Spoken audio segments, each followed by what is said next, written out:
Morning guys, আজ সকালবেলায় ঘুম থেকে একটু তাড়াতাড়ি উঠলাম একটা ফ্রেশ ভাইব নিয়ে। তারপর জানলার পর্দা ওটা তো সরাতেই হবে, কারণ সূর্য মামাকে তো এখনও গুড মর্নিং বলা হয়নি। পর্দা দুটোকে সুন্দর করে দুদিকে সরিয়ে আস্তে করে জানলাটা খুললাম। এই যে সকালে স্নিগ্ধ ওয়েদার, আলতো করে মুখটা বার করে ঠান্ডা ঠান্ডা হাওয়া উপভোগ করলাম। উফ, কি শান্তি। তারপর ফ্রেশ হয়ে বেরিয়ে পড়লাম কিছু কাজের জন্য। তবে এতক্ষণে সূর্যমামা মাথার ওপরে, ভুললে হবে না কিন্তু ভিটামিন ডি মানে সানলাইট।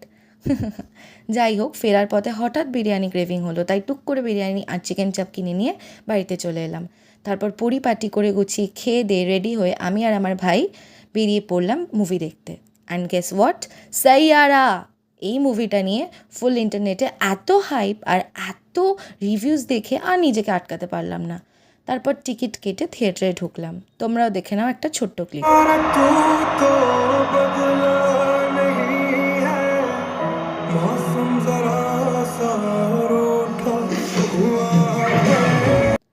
মুভি দেখে বাড়ি ফিরে আসার পরে জানি না কেন খুব খালি খালি লাগছিল, একটা অদ্ভুত চাপা কষ্ট হচ্ছিল। নিজের পার্সোনাল এক্সপিরিয়েন্স থেকে বলছি বস, এই সাইয়ারা মুভিতেই বারবার ফিরে আসে। রিয়েল লাইফে Saiyaara, it's really hard to find.